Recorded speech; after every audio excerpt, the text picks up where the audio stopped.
Anda masih kabar siang pemirsa, kita ke informasi selanjutnya. Sambut perayaan Hari Raya Tahun Baru Imlek, Kelenteng Sampokong Semarang dibanjiri wisatawan.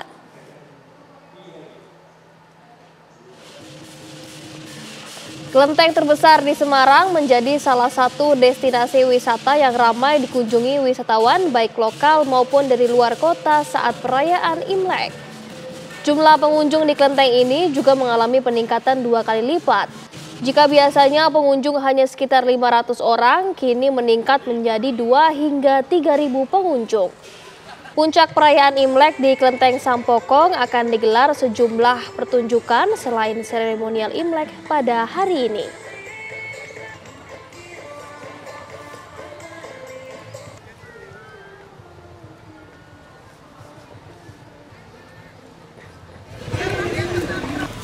Oke, Kak, dagu angkat dikit. Sis, senyum, sis. Oke, bebas.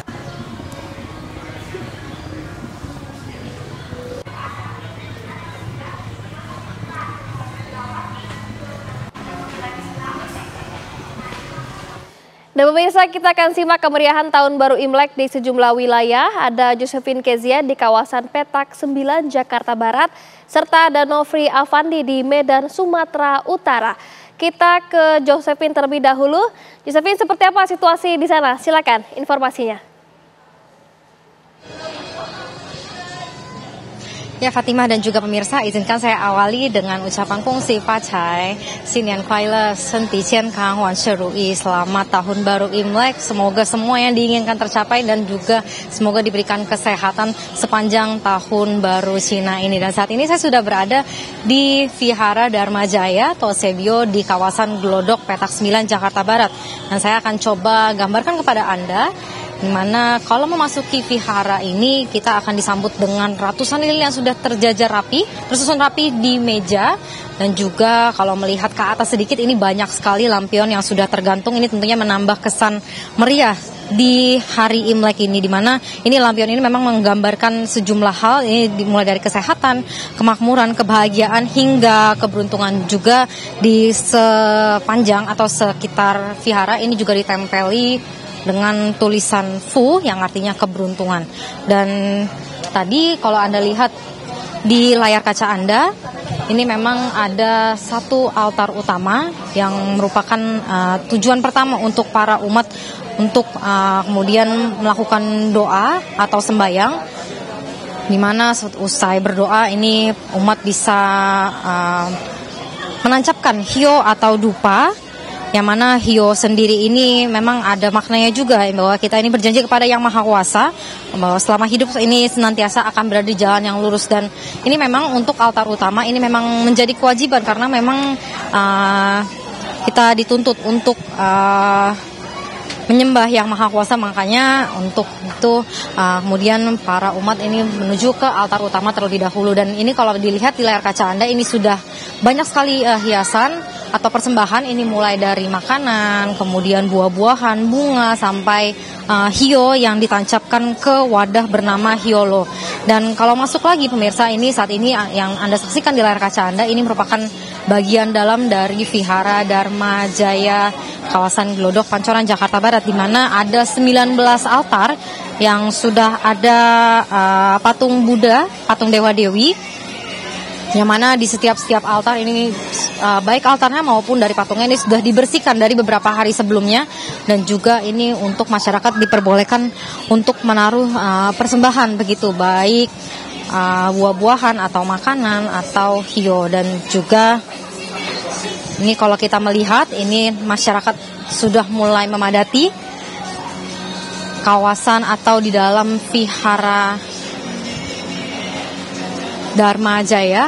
Ini masyarakat nampak khusyuk untuk berdoa. Dan juga tadi Fatimah juga serta pemirsa, kita tadi kami memantau ini tidak hanya masyarakat Tionghoa saja yang datang ke vihara, namun juga ada banyak sekali turis yang datang, karena memang untuk Vihara Dharma Jaya sendiri ini merupakan kawasan atau merupakan tempat untuk kawasan wisata begitu. Dan juga tadi memang ada sejumlah turis yang datang dengan tour guide gitu untuk menjelaskan bagaimana kemudian sejarah dari Vihara Dharma Jaya ini sendiri. Nah pemirsa, begitu umat sudah selesai untuk melaksanakan doa di 19 altar ini, biasanya umat akan membakar sebuah kertas yang berwarna kuning yang bernama Sui Kim, yang artinya Sui ini adalah air, Kim adalah emas. Di mana dari kertas ini sendiri memang memiliki makna. Ini dengan dibakarnya kertas tersebut ini akan meraih 3 harapan, di mana harapan pertama merupakan rezeki, harapan kedua merupakan ilmu atau kepintaran, yang ketiga merupakan panjang umur. Dan dengan dibakarnya kertas ini untuk mendapatkan atau meraih ketiga harapan tersebut, ini diharapkan bisa meraih dengan semangat layaknya api yang membara, yang membakar kertas-kertas tersebut. Dan tentunya kita sama-sama melihat ini masyarakat masih berdoa dengan khusyuk di altar-altar yang disediakan. Ini mereka membakar hio, kemudian menancapkan di hiolo yang disediakan, dan juga ini berdoa secara khusyuk. Dan memang ya, Fatima, seperti itu. Tadi juga kami melihat memang ada umat yang membagikan angpau kepada masyarakat yang ada di depan vihara. Sementara demikian. Terima kasih informasinya Josefi. Dan pemirsa, sebelumnya baru bergabung bersama kami Farah Manhila dari lokasi perayaan Imlek di Surabaya, Jawa Timur. Namun sebelumnya kita akan ke Nofri Afandi terlebih dahulu, akan mengambil informasi dari Medan, Sumatera Utara. Nofri, seperti apa perayaan Imlek di sana? Silakan informasinya. Ya, Fatima dan juga pemirsa, nuansa negeri tirai bambu sangat begitu terasa pada perayaan Imlek hari ini di Vihara Maitreya dari Serdang, Sumatera Utara, yang merupakan vihara terbesar di Indonesia. Ornamen khas Imlek dan juga dekorasi khas negeri Tiongkok ini terpasang hampir di setiap sisi vihara. Pada perayaan Imlek tahun ini yang merupakan tahun 2576 Tongzili, vihara yang dapat menampung 5.000 orang ini ramai didatangi sejak pagi oleh warga keturunan Tionghoa dan juga khususnya umat Buddha untuk beribadah pada perayaan Imlek tahun ini. Di mana memang pemirsa, suasananya begitu sangat meriah. Terlihat di halaman Vihara Maitreya dan Sumatera Utara ini terpasang 5.000 lampion dan juga ada berbagai ornamen-ornamen khas Imlek yang dapat menjadi spot berfoto bagi warga yang datang, yang tidak hanya untuk beribadah tapi juga untuk berwisata di Vihara Maitreya ini. Di belakang saya ini pemirsa bisa Anda lihat juga ada dinding doa untuk perdamaian dunia, di mana masyarakat ataupun warga Tionghoa yang datang dapat mengambil kayu yang sesuai dengan warnanya, nanti akan ditukarkan ataupun ditarik benang yang berada di dinding dan berisi doa yang dapat dibawa pulang. Dan pemirsa, memang sampai saat ini warga tak henti-hentinya datang untuk beribadah pada Imlek tahun ini yang merupakan tahun ular, yang memiliki makna bahwa tahun ular adalah tahun yang melambangkan kebijaksanaan, kecerdikan, dan juga kemampuan beradaptasi. Dan dipasangnya lampion di vihara ini yang merupakan simbol dari kebahagiaan dan juga keberuntungan bagi umat Tionghoa. Tentunya kemeriahan ini sangat begitu terasa dikarenakan memang selain adanya berbagai macam spot berfoto dan juga dinding perdamaian dunia ini, juga ada berbagai macam warga-warga yang berjualan di sini, yaitu semacam aksesoris, kemudian juga kesenian berbentuk bunga yang nantinya uang yang dibayarkan untuk membeli barang-barang tersebut akan digunakan untuk donasi pembangunan vihara di lokasi lainnya. Demikian, Fatima Alba. Baik, terima kasih Nofri informasinya. Dan pemirsa, kita akan bergeser ke Surabaya. Sudah ada rekan Farah Manhila di sana. Silakan Farah informasinya. Iya, kalau tadi pagi pemirsa, kami tadi sudah melihat bagaimana perayaan Imlek di wilayah kawasan Pecinan Surabaya. Sekarang saya berada di kawasan bagian Surabaya bagian utara, tepatnya di Kelenteng Sanggar Agung atau Kelenteng Hong Santang yang berlokasi di Jalan Sukolilo, Kecamatan Pantai Kenjeran, Kota Surabaya. Yang unik dari kelenteng ini pemirsa, ini memang selain lokasinya yang di tepi pantai, bangunannya juga berada di atas laut, sehingga kalau Anda bisa menyaksikan di belakang saya, ini umat Tridharma sedang melakukan persembahyangan dan menghadap langsung ke Dewa Putri Kuan Im yang memang tingginya ini setinggi 18 meter dan juga diapit oleh naga-naga Maharaja yang berada di tepi pantai. Jadi ini sangat spesial karena ini menjadi salah satu ikon dari Kelenteng Sanggar Agung sendiri. Dan pemirsa, memang perayaan Imlek di sini ini sudah digelar sejak tanggal 22 Februari, maksud kami 22 22 Januari lalu hingga tanggal 12 Februari 2025. Diawali dengan Songsen atau penyambutan perayaan Imlek, kemudian sempat ditutup pada tanggal 22 hingga 27 karena ada pembersihan kelenteng sebelum pada 28 malam Tahun Baru Imlek ini juga digelar perayaan. Kemudian hari ini pemirsa ini akan full digunakan untuk persembahyangan umat Tridharma. Kemudian pada tanggal 1 Februari besok akan ada Jisen atau penyambutan Dewa Dewi. Kemudian pada tanggal 5 Februari akan ada Tiangkong yang juga merupakan persembahyangan untuk Dewa Langit.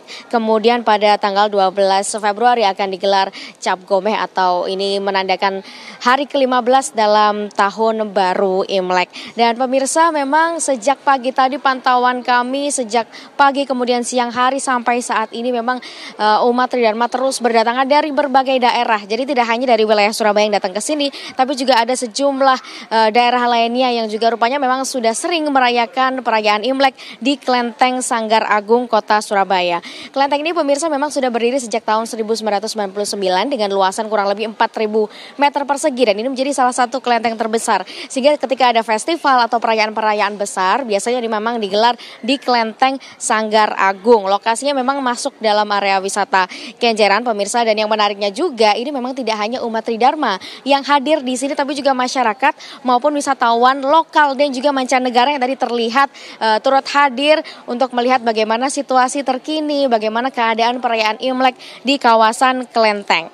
Di sini pemirsa yang menarik juga ini memang para pengunjung tidak hanya bisa bersuah foto di wilayah Kelenteng dengan ikon patung setinggi 18 meter dan juga naganya.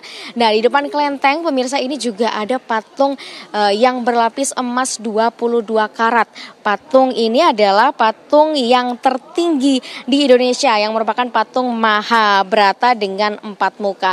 Jadi memang kalau kawasan Kelenteng Sanggar Agung atau Kelenteng Hong Sang Tan ini selain dijadikan sebagai tempat peribadatan umat Tridharma, tapi juga dijadikan sebagai wisatawan karena memang lokasinya strategis dan sangat dekat sekali dengan berbagai tempat wisata di kota Surabaya seperti ada Jembatan Suramadu, kemudian ada Pantai Kenjeran dan juga beberapa wahana permainan yang lokasinya juga tak jauh dari sini pemirsa. Kita masih pantau bagaimana aktivitas yang ada di Kelenteng Sanggar Agung ini pemirsa, dan yang paling membedakan dibandingkan dengan kelenteng-kelenteng lainnya pemirsa, ini umat Tridharma yang datang ke sini ini juga bisa menggelar tradisi Fangsheng. Jadi ada tradisi untuk melepaskan hewan untuk kemudian dilepaskan ke alam begitu yang menandakan atau menjadi simbol untuk melepas keburukan, memohon ampun, memohon keselamatan dan juga melestarikan alam. Jadi sebelum masuk ke dalam kelenteng ini bisa membeli burung pipit dengan harga Rp2.000 kemudian dilepaskan setelah melakukan persembahyangan. Demikian informasi dari wilayah Surabaya, saya kembalikan ke rekan-rekan di studio. Baik, terima kasih Farah informasinya, dan untuk teman-teman rekan-rekan selamat kembali bertugas.